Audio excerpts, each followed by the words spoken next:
Rieccoci insieme, vi ripresento per chi si fosse appena sintonizzato i nostri ospiti. Questa volta incominciamo da Eugenio Gattolin, segretario generale Confcommercio Veneto, grazie di essere qui con noi. Stefano Lievi, professore docente di sociologia all'Università di Padova, grazie anche a lei professore. Poi Claudio Gori, Fratelli d'Italia. Buonasera. Filippo Lazzarin, sindaco di Arzegrande della Lega. Buonasera. E Alessandro Bisato, segretario regionale del PD Veneto, anche lui sindaco, comunque bisogna riconoscerlo perché è di Noventa, padovana. Bentrovati a tutti. Anche a lei. Allora dicevamo, affrontiamo un po' le grandi questioni di questo governo del cambiamento. Allora io vorrei per incominciare con lei professore, perché lei ha fatto diverse considerazioni, analisi, prima di andare nei temi specifici che saranno da un lato la questione dell'immigrazione, di cui lei è freschissimo perché ha anche pubblicato, se non erro, un libro Immigrazione, cambiare tutto, per cui ci potrà dare anche delle indicazioni importanti, e l'altro della flat tax, e capire come vede così, e come anche vedete voi, perché la domanda è non solo per il professore, questo cambiamento è effettivamente un passaggio importante, anche questa l'unione di due che sembravano opposti da un certo punto di vista, Lega, 5 Stelle, questo procedere in un certo modo, un contratto per poter agire poi a livello governativo, come lo va a interpretare da sociologo? Da sociologo e anche da cittadino, credo che bisogna intanto prendere un po' le parole per quello che sono, l'enfasi sulla parola cambiamento, come se solo questo governo fosse in grado di produrre cambiamento, è ovviamente un espediente retorico, però lo vedo lo attendo con curiosità. Più che non con apprensione, perché effettivamente è successo qualcosa di grosso in questo paese con queste elezioni, e due forze che non avevo neanche detto prima che si sarebbero alleate, poi lo si chiami contratto come si vuole, un'alleanza di governo, l'hanno fatto, e l'hanno fatto sulla base di un programma, che poi si chiami contratto, è sempre un programma, e per fare delle cose. Allora questo è effettivamente una svolta significativa, raramente l'abbiamo visto in passato, nella storia italiana quantomeno, e suscita delle aspettative, quello sì, sicuramente. Di discontinuità è il minimo che si possa dire, ma non direi neanche solo di discontinuità come col governo precedente, ma addirittura con un'epoca. Quest'enfasi nel dire la Terza Repubblica. Ma sono i cittadini stessi che la auspicano. Appunto, quindi c'è un'aspettativa di discontinuità che quindi alla quale bisogna rispondere non più con parole. In campagna elettorale ci si è lanciate con le parole. Noto che nei primi giorni di governo non ci si è ancora un po' accorti che è finita la campagna elettorale e ancora c'è una certa enfasi sulle parole, ma dal discorso di oggi di Conte, primo ministro, in avanti bisogna andare ai fatti, perché si enunciano delle proposte di riforma e a questo punto sì, bisogna andare avanti, non solo perché siamo guardati dall'estero, ma proprio perché c'è appunto questa attesa dentro il Paese di riuscire a cambiare, a rompere, direi, più che a cambiare alcuni schemi, alcuni meccanismi, alcune rigidità, che sono sempre quelle in realtà, sono sempre quelle da 30 anni, la burocrazia. Io volevo chiedere da lei, che ha sempre tenuto con la lente di ingrandimento sotto analisi la situazione anche politica oltre che sociale del nostro paese, perché siamo arrivati a questo punto dove i cittadini hanno auspicato una rottura, e perché non ieri, perché non prima, cioè, cosa è successo? Forse un governo, non eravamo abituati a un governo così lungo per tanti anni, cioè cosa è succsso? Io credo che questa domanda non sia affatto nuova e viene addirittura da Mani Pulite, poi dalla discesa in campo di Berlusconi. C'è sempre stata ciclicamente una richiesta di cambiamento radicale. Il problema è che è stato disatteso, cioè il cambiamento radicale nessuno è riuscito a farlo, nessuno ha voluto veramente farlo, e quindi si è rimasti in una logica di continuità, e adesso bisogna vedere, tutti promettono un cambiamento radicale, vediamo se ci sarà questa volta, ma credo sia stanchezza anche, proprio una stanchezza nei ceti produttivi, nel dover riparlare sempre in fondo delle solite cose, perché è la burocrazia, è il fisco, sono le stesse cose da 30 anni. E non è cambiato. Non è cambiato veramente molto dal punto di vista delle cose che si chiede di cambiare, è che si è rimasti delusi anche dai governi che hanno provato a fare delle riforme, sia di centrodestra che di centrosinistra, le hanno anche portate a termine, Però c'è la percezione che non basti proprio, che il confronto con gli altri paesi europei ce lo dice in maniera molto chiara, cioè di più, qualcosa di più, e quindi ci sia un desiderio davvero profondo e che è trasversale secondo me anche alle scelte politiche. No, ma infatti dopo vedremo anche in un contesto più esteso. Segretario Gattolin, lei come la vede? Anche alla luce dell'A che le ha dato le categorie produttive. No, che ci sia una ormai un po' stanchezza di questa situazione data da grande litigiosità e da problemi che rimangono sempre più o meno gli stessi. L'incapacità di avere il coraggio di guardare oltre, di fare alcune scelte importanti per venire incontro a esigenze di sviluppo di questa economia, ma per dare anche più fiducia alle famiglie, alle imprese, in un contesto che è stato modificato grandemente.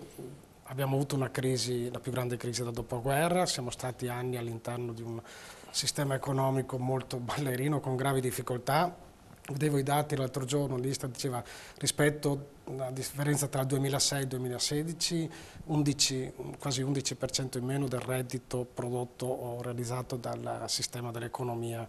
Allora, di fronte a problemi così gravi, a un mondo che sta cambiando velocemente, non possiamo più attendere riforme con la lentezza e con la mediazione continua. Alcune cose si devono fare.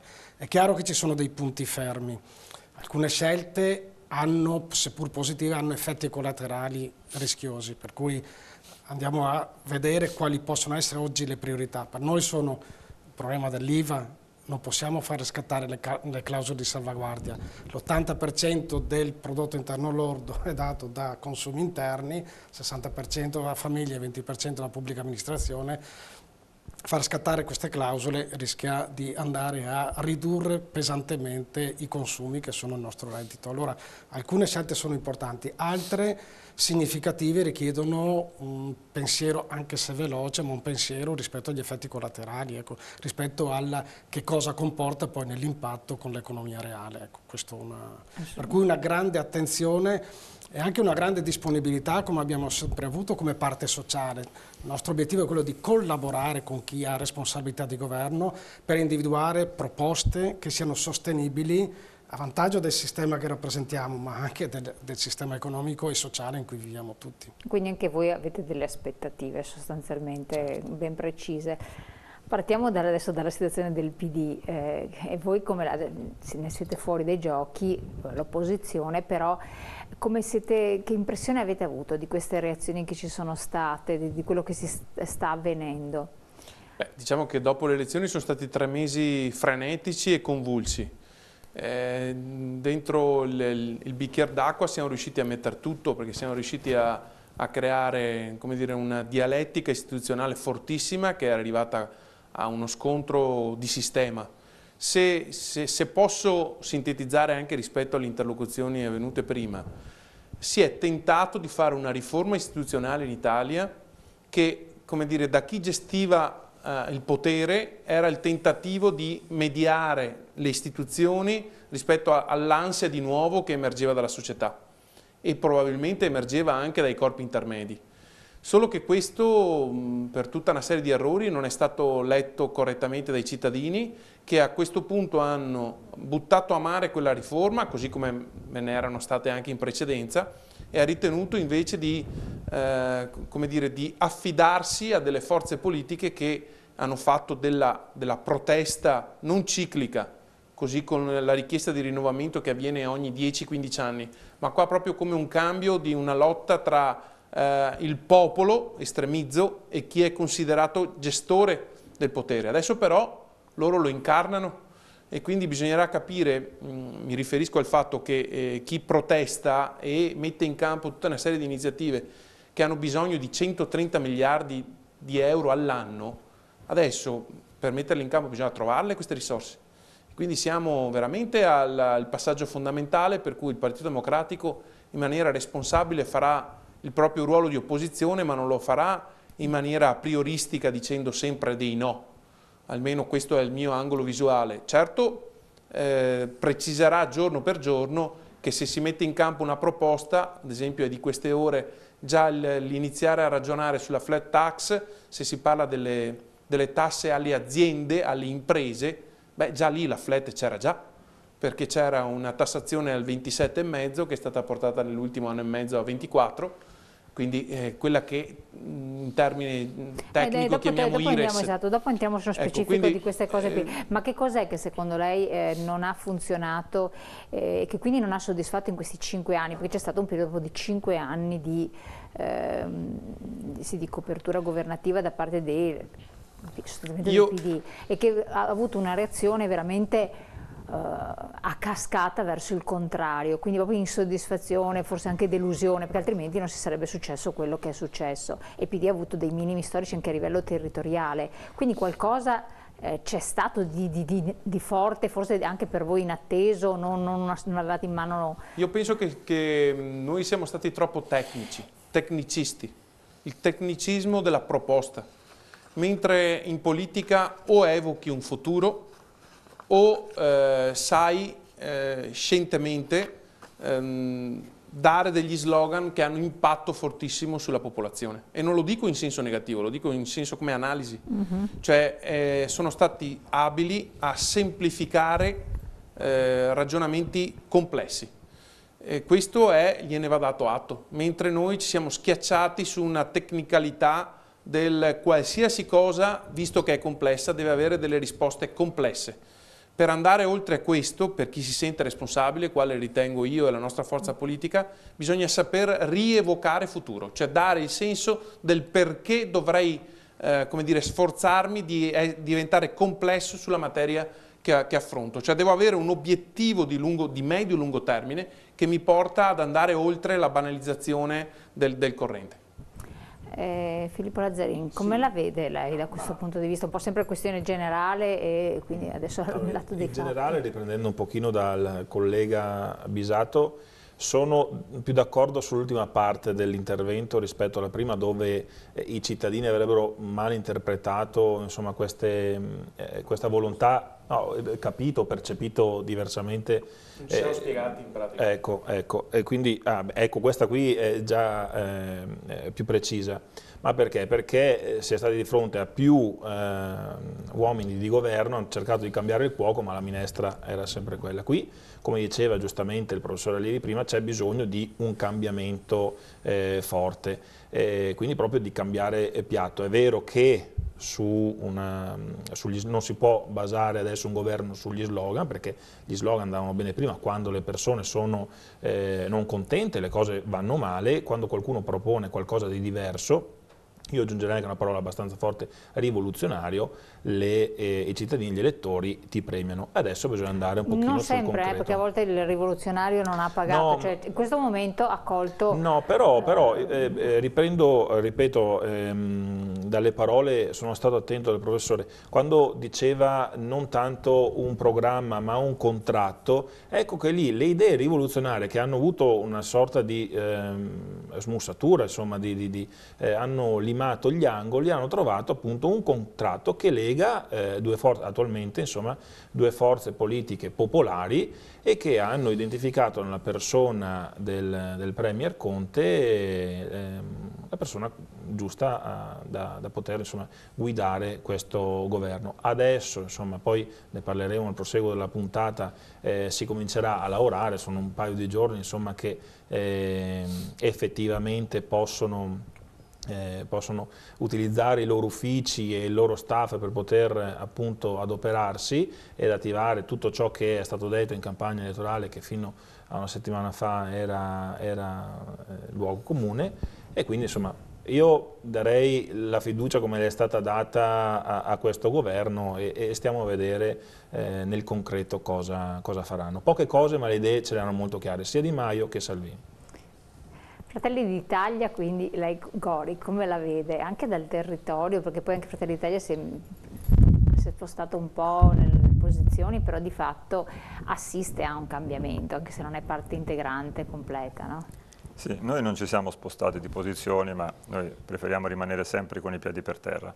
Sì, ma non siete più la netta opposizione, mi pare. Ma non siamo mai stati all'opposizione, noi ci siamo solo astenuti. A Forza Italia avete detto, vabbè, staremo comunque a Forza Italia, fa Forza Italia, non metto bocca in casa altrui.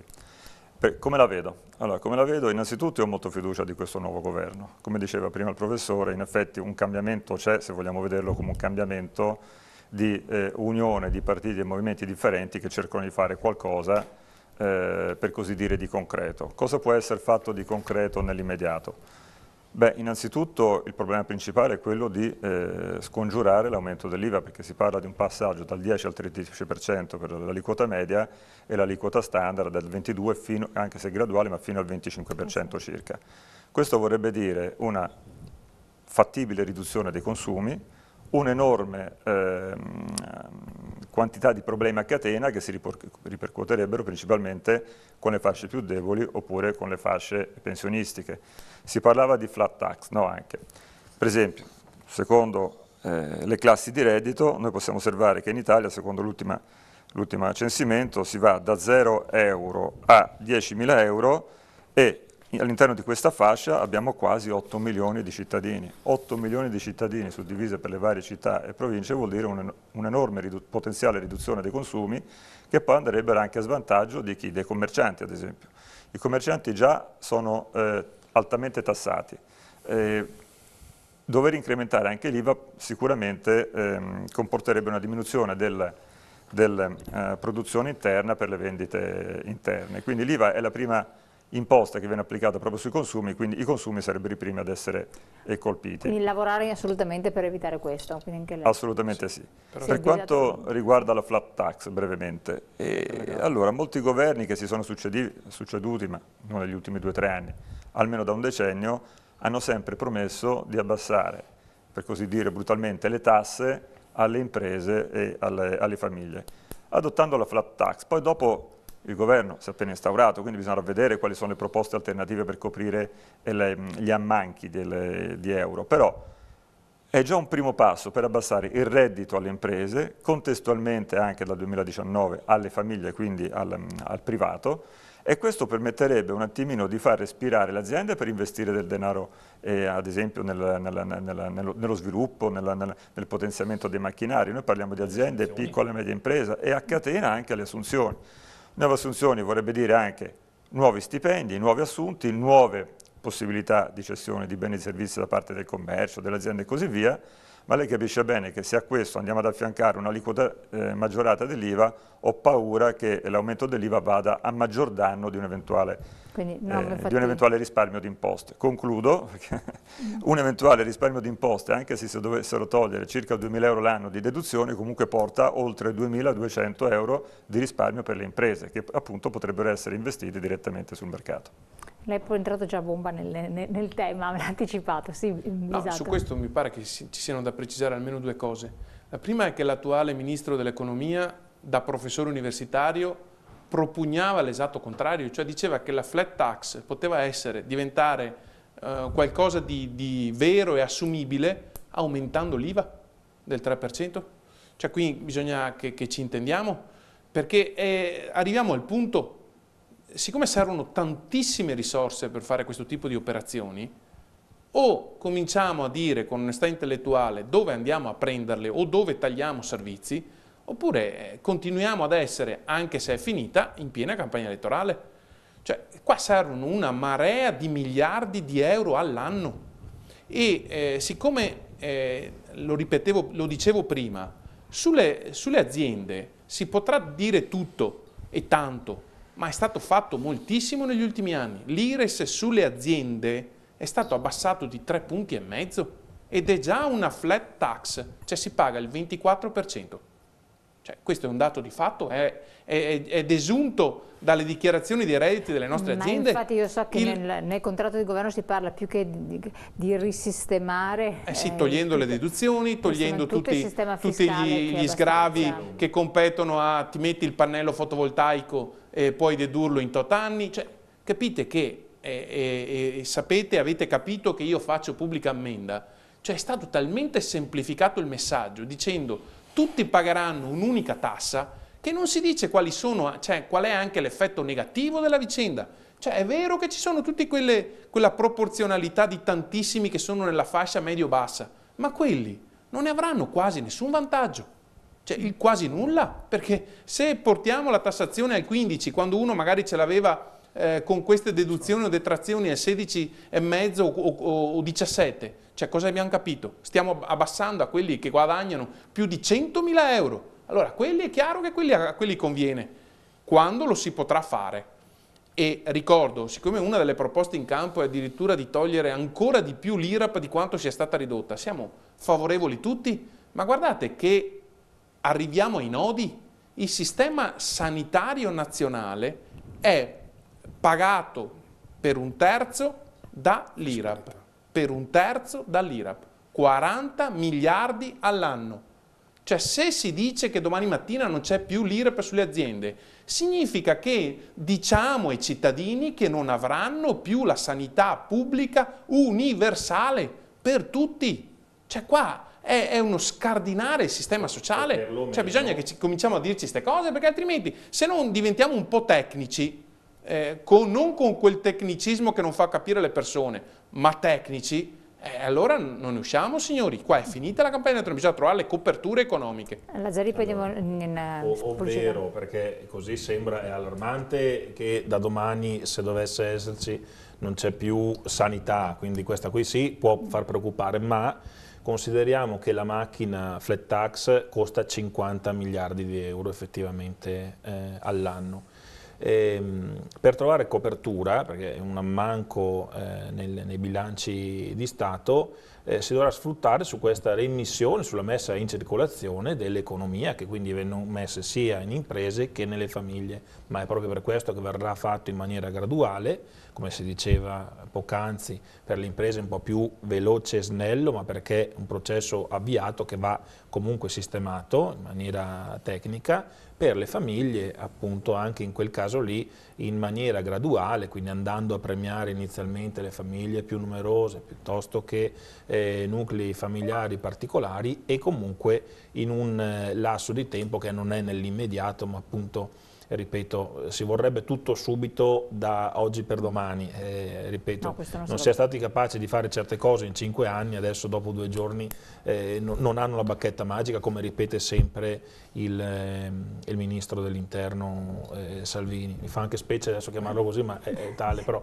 non si ha subito la bacchetta magica, però insomma si ha la volontà di fare e l'energia e le idee, ripeto, ben chiare, quindi buon lavoro. Con tutto il consenso che le attribuisco, però il ministro Salvini, come è giusto che adesso lo chiamiamo per il suo ruolo istituzionale, cioè, ha fomentato il clima di avversione tra le parti, che adesso non possiamo chiedergli che dalla sera alla mattina lui diventi l'uomo di Stato che dice che per buon senso, così introduco un altro tema, il ministro precedente aveva ben lavorato sull'immigrazione, sui temi discreto, capirai. Non cambia il capo gabinetto, non si tiene tutta la struttura, dice che il ministro precedente era un ministro discreto. Mettiamo i nomi, cioè, Minniti, che uno confunda con per come aveva fomentato i temi sull'immigrazione e l'accoglienza dei migranti, capite che è un cambio totale, è un giro a 360 gradi. Costruttivo. Adesso lo vediamo. Abbiamo sbagliato noi, questo è il senso, abbiamo sbagliato noi ad essere troppo responsabili, dove in campagna elettorale dovevamo vendere fumo al 150% come hanno fatto gli altri, abbiamo sbagliato. Allora andiamo in pubblicità, intanto dopo torniamo su questi temi. C'è anche